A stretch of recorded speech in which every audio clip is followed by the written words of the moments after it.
নমস্কাৰ। আজি মই মোৰ প্ৰিয় শুভাকাংক্ষী বন্ধুসকলক এটা কথা বিনয়েৰে ক'ব খুজিছোঁ যে আজিৰ পৰা মই হিন্দু। মোৰ প্ৰথম পৰিচয় হিন্দু, শেষ পৰিচয় হিন্দু। হিন্দুত বাহিৰে একো গত্যন্তৰ নাই। ভাৰতীয় জনতা পাৰ্টীয়ে গঠন কৰা সৰ্বকালৰ সৰ্বশ্ৰেষ্ঠ চৰকাৰখনৰ যি লক্ষ্য উদ্দেশ্য, সেই লক্ষ্য উদ্দেশ্য পূৰণ কৰিবলৈ আমি বাধ্য। কাৰণ এইখন চৰকাৰৰ কৃপাত আমি হিন্দু হ'বলৈ সুযোগ পাইছোঁ। ইমান দিন আমি বঞ্চনাৰ মুখামুখি হৈ আছিলোঁ আৰু সেইকাৰণে অসমৰ মাননীয় মুখ্যমন্ত্ৰী ডাঙৰীয়াই বেলেগ ৰাজ্যত গৈ কৈছে অসমত হিন্দু কেনেকুৱা অৱস্থাত আছে। অসমত মুছলমানৰ সংখ্যা 40% বৃদ্ধি হোৱাৰ বাবে এতিয়া তেওঁৰ বাবে জীৱন মৰণৰ সমস্যা। সেয়ে আজি আপোনালোকক আমি বিনয়েৰে কৈছোঁ ময়ো হিন্দু। গতিকে তাৰ পূৰ্বে মোৰ মুছলমান প্ৰিয় বন্ধুসকল মোক ক্ষমা কৰি দিব।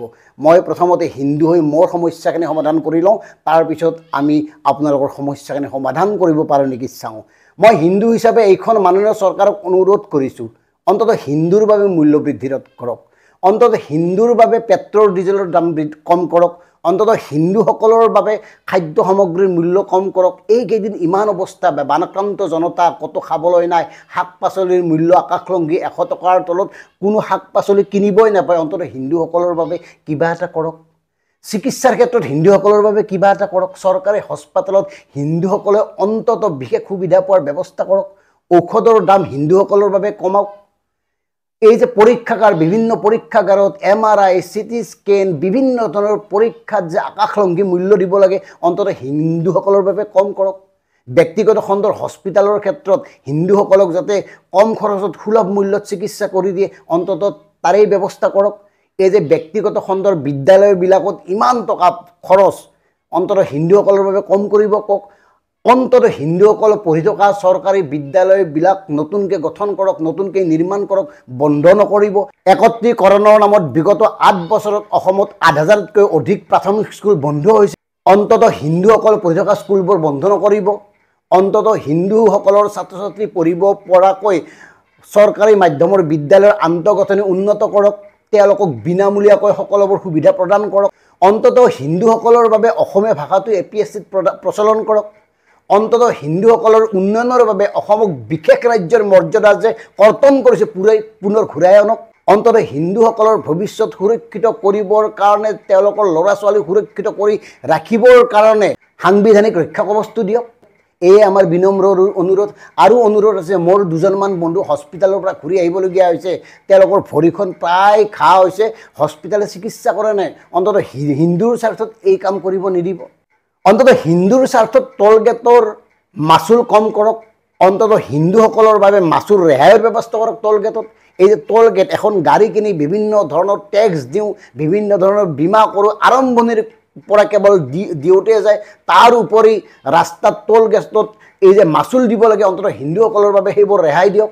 আৰু এই যে কিছুমান বিষয়ত 100% পৰ্যন্ত জৰিমনা বৃদ্ধি কৰিছে, হিন্দুসকলৰ বাবে সেইখিনি মাফ কৰি দিয়ক, ৰেহাই কৰি দিয়ক।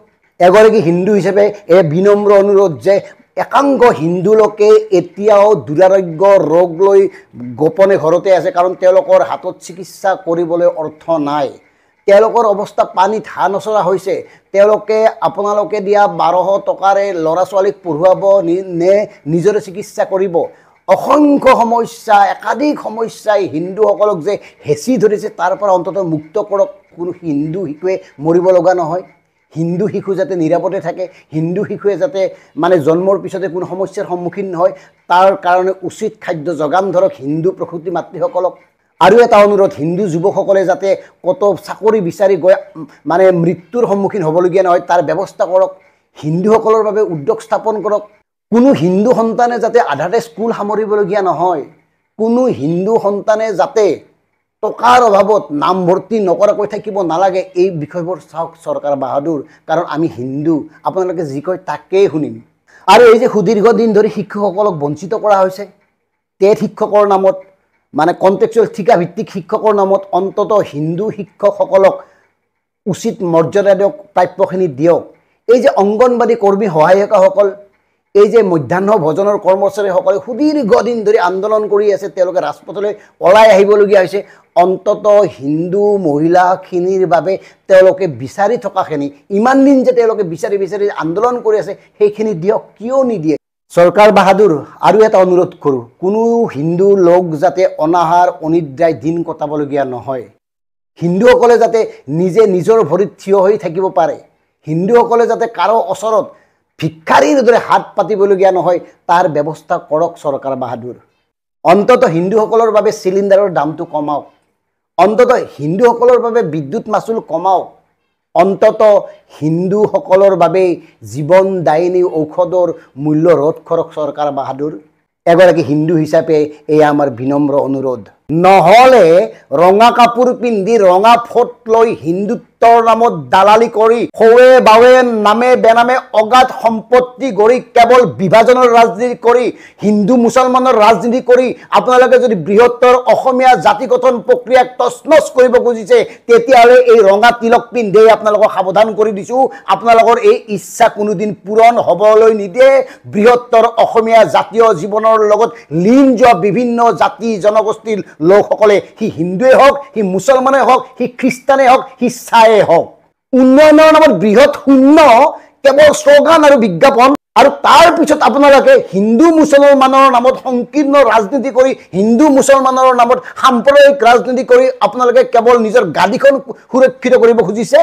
দাৰিদ্ৰতাই হিন্দু মুছলমান চিনি নাপায়, ভকাটোৰ লোকে হিন্দু মুছলমান চিনি নাপায়, দুখত কাতৰ এগৰাকী লোকৰ চকু পানীয়ে নাজানে হিন্দু মুছলমান, তেজৰ ৰঙে নাজানে হিন্দু মুছলমান। গতিকে হিন্দু মুছলমান কৰি কৰি আপোনালোকে এই অসমখন যেনেকৈ ভাঙি শেষ কৰিবলৈ ওলাইছে, এই লক্ষ্যত উপনীত হ'বলৈ নিদিয়ে অসমৰ সাধাৰণ জনতাই।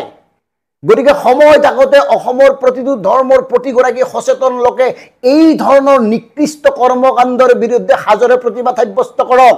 আমাক উন্নয়ন লাগে, শ্লোগান নালাগে।